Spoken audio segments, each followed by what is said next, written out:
Assalamualaikum warahmatullahi wabarakatuh. Izin untuk memperkenalkan diri, nama Lisdayanti dengan NIM 205411023, Fakultas Tarbiyah Prodi Tadris Bahasa Indonesia, mata pelajaran Keterampilan Membaca dengan dosen pengaku Ibu Ummul Khoir MPD.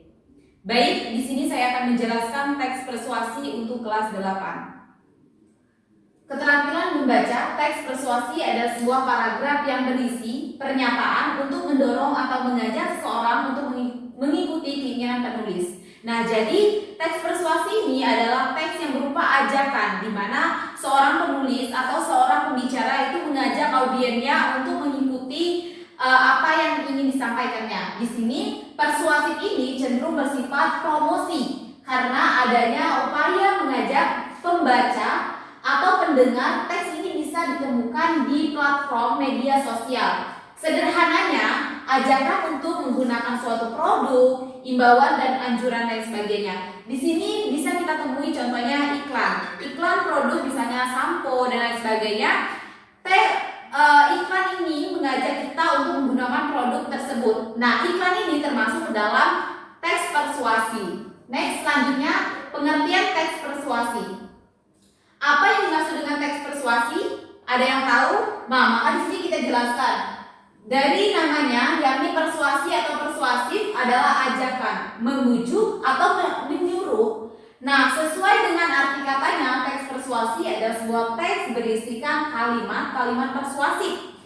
Di sini kalimat persuasif adalah kalimat yang bertujuan untuk mengajak atau menyuruh seseorang pendengar atau pembaca ataupun yang menikmati tampilan kita. Maka dari itu teks persuasi adalah bentuk tulisan yang bertujuan untuk mempengaruhi pembaca agar melakukan sesuatu sesuai dengan apa yang disampaikan oleh penulis. Nah, jadi di sini teks persuasi ini mengajak audien untuk mengikuti apa yang dikatakan oleh si pembicaranya. Seperti iklan pada rokok biasanya menampilkan suatu no smoking atau dilarang merokok pada area ini. Nah, di sini sebenarnya ajakan bahwasanya tidak boleh merokok. Teks persuasi pada iklan biasanya pada iklan sampo, misalnya menggunakan sampo katakanlah zinc misalnya.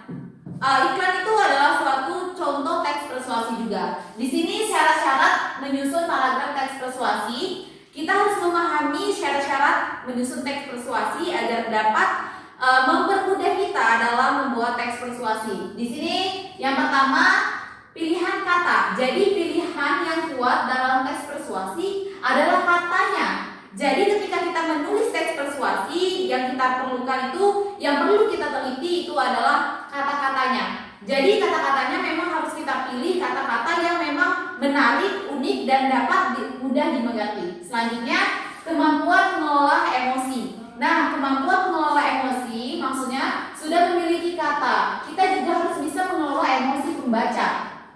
Artinya si pembaca juga kita harus olah emosinya. Jangan sampai si pembaca terlalu geram atau membosankan sehingga emosinya tidak terkontrol seperti itu. Selanjutnya, bukti-bukti fakta. Biasanya teks persuasi itu menampilkan bukti-bukti nyata. Selanjutnya kita perlu menambah bukti-bukti atau fakta untuk memperkuat gagasan yang ditulis dalam teks persuasi. Selain menampilkan bukti-bukti fakta seperti yang saya katakan tadi, yaitu iklan rokok. Di iklan rokok sudah jelas bahwasanya merokok dapat menimbulkan hipotesis gangguan kehamilan dan lain sebagainya. Di situ adalah fakta, tetapi kita tambahkan lagi dengan argumen-argumen lainnya. Selanjutnya, struktur teks persuasi. Selain ketiga syarat yang pada awal tadi sudah dijelaskan, bahwasanya kita perlu memahami struktur teks persuasi untuk menyusun teks utuhnya. Apa sih strukturnya? Nah, bisa kita lihat di sini. Yang pertama, pengelolaan isu. Pengelolaan isu ini dimana ketika kita mendapatkan isu, maka kita kelola isu itu menjadi sebuah teks yang memang layak untuk ditampilkan ke pemirsa, seperti itu. Selanjutnya, rangkaian argumen. Nah, teks persuasi ini juga berupa sejumlah pendapat penulis atau pembicara terkait isu yang ada sekarang. Contoh, misal di sini teks persuasi itu dikuatkan oleh argumen.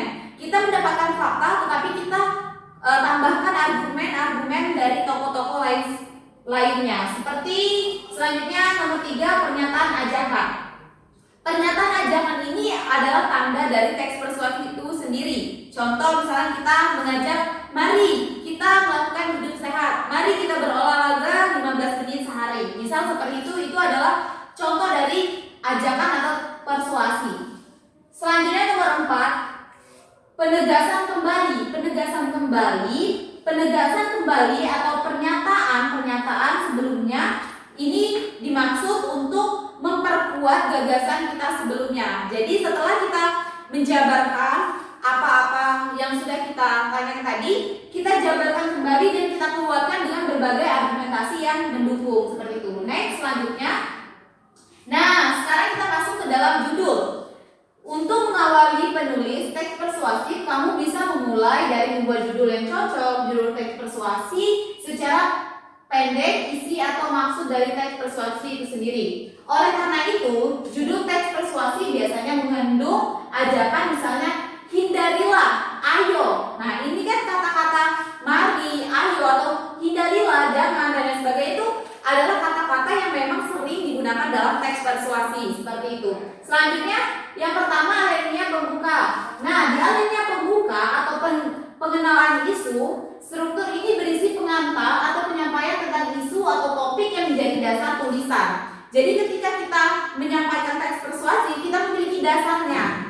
Selanjutnya alinea penjelasan, rangkaian argumen. Nah, di rangkaian argumen ini pendapat-pendapat para tokoh yang memang mumpuni di bidangnya kita sajikan dengan fakta dan sebagainya.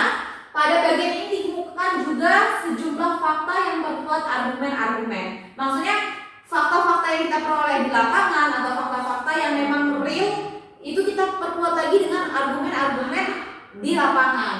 Selanjutnya 3, alinea penutup. Pernyataan ajakan. Struktur ini berisi dorongan kepada pembaca atau pendengar untuk melakukan sesuatu. Pernyataan ini biasanya dinyatakan secara tersurat atau tersirat. Nah, apa sih bedanya tersirat dengan tersurat?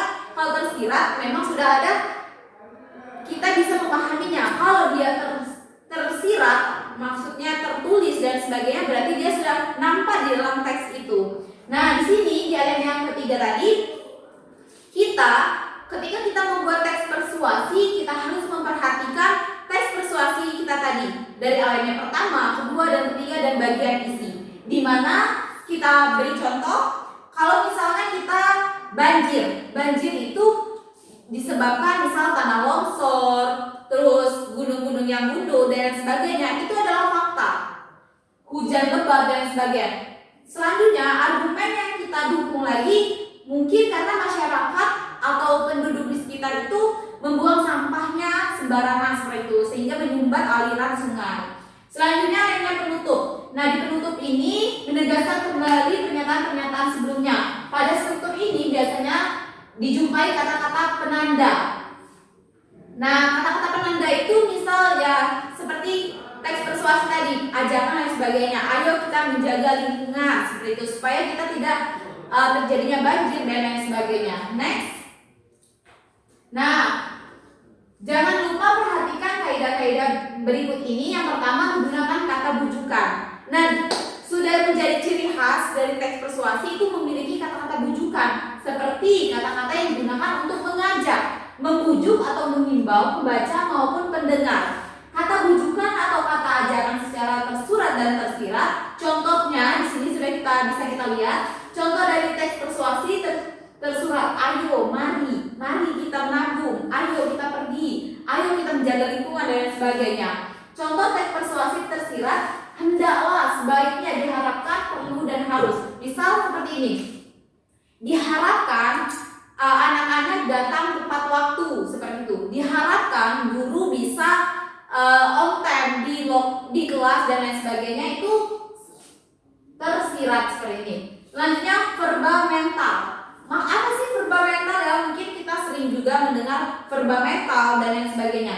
Verba mental kata kerja yang melibatkan perasaan atau respon. Jadi kata kerja yang memang melibatkan respon atau langsung tingkah laku kita atau kerja kita seperti itu. tindakan atau kejadian, namun tidak berupa respon yang berbentuk aksi secara fisik. Maksudnya aksi secara fisik, misalnya hindarilah, kita tidak langsung mengerjakannya itu dengan fisik kita atau kita langsung berangkat dan sebagainya, itu tidak. Selanjutnya contohnya di sini teks persuasif: mengira, menduga, menggaumi, berasumsi. Berasumsi ini berarti kita memiliki pokok pikiran di otak kita sendiri, maksudnya berasumsi, dan menyimpulkan. Selanjutnya kebahasaan teks persuasif. Setelah memahami unsur penyusun dan struktur persuasi, kita juga harus memahami teks persuasif ini dari segi kebahasaannya. Jadi dari segi kebahasaannya, next, menggunakan kata teknis, kata atau gabungan kata khas yang bersinggungan dengan bidang tertentu. Contohnya di sini teks persuasif sudah jelas kan, konsumsi, asupan, dan porsi berkaitan dengan sarapan dan lain sebagainya. Selanjutnya menggunakan kata penghubung argumentatif. Nah, pastinya ketika kita mengelola kata dan sebagainya, merangkai kata sebagainya, pasti kita menggunakan kata penghubung dan lain sebagainya. Kata penghubung yang digunakan untuk menekankan sebuah argumen dalam suatu kalimat maupun paragraf. Contoh di sini sudah ada contoh teks persuasif: jika, maka, sebab, karena, dengan demikian, akibatnya, dan oleh karena itu. Misal, karena masyarakat membuang sampah di aliran sungai menyebabkan banjir, seperti itu.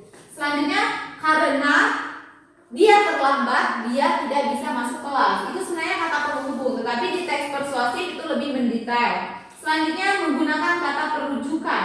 Kata-kata yang digunakan sebagai pendahulu sebelum menyajikan kata yang menjadi sumber dalam teks. Nah, di sini menggunakan kata perujukan ini sebelum kita memulai teks persuasi itu kita ada rujukannya. Seperti kita ada pembuka, salam membuka, isi dan penutup, seperti itu. Next. Nah, di sini sudah ada, bisa kita lihat langkah-langkah menyusun dan menyunting teks persuasi. Setelah kita menyusun, pastinya kita mensunting supaya teks yang kita buat tadi memang layak untuk dipublikasikan, seperti itu. Nah, yang pertama itu menyusun teks persuasi, menentukan tema, menyusun perincian, mengumpulkan bahan, mengembangkan teks persuasi. Nah, di sini yang menarik menentukan tema. Menurut saya menentukan tema itu sangat menarik karena mengapa?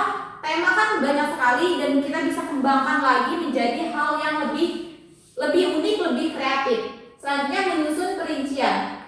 Setelah tema tadi kita buat, kita merinci lebih terkhusus seperti itu. Mengumpulkan bahan, selanjutnya bahan-bahan, mengembangkan teks persuasi. Nah, mengembangkan teks persuasi inilah harus mempunyai skill dalam mengembangkan teks persuasi. Tentunya kita juga harus menggunakan kebahasaan yang baik juga. Selanjutnya menyunting teks persuasi.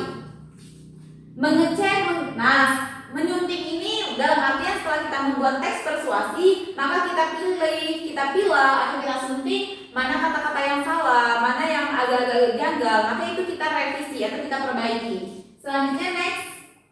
Nah, di sini ada saya tampilkan contoh hindarilah rokok meskipun sebatang. Kata-kata hindarilah ini sebenarnya ini adalah salah satu teks persuasi. Karena mengapa?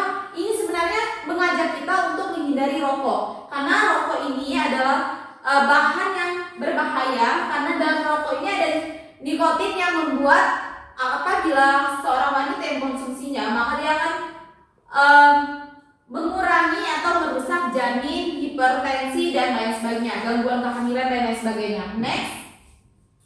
Di sini sudah ada no smoking. Nah, no smoking ini sebenarnya ajakan juga termasuk dalam teks persuasi. Ini himbauan supaya tidak no smoking, maksudnya dilarang merokok seperti itu. Next. Nah, mungkin teks persuasi yang dijelaskan tadi belum jelas, nanti kita bisa bertemu lagi di lain waktu karena semua kita pasti punya cara ya. Jadi saya menutup presentasi saya dengan sebuah kata yaitu semua kita punya cara, semua kita punya seni untuk berbicara dan semua kita memiliki potensi yang berbeda-beda dan semua kita harus selalu menjaga dan mengasah apa yang kita bisa. Next. Baik, terima kasih. kasih. Saya Risdayanti. Mohon undur diri. Wallahul muwaffiq ila aqwamit thoriq. Wassalamualaikum warahmatullahi wabarakatuh.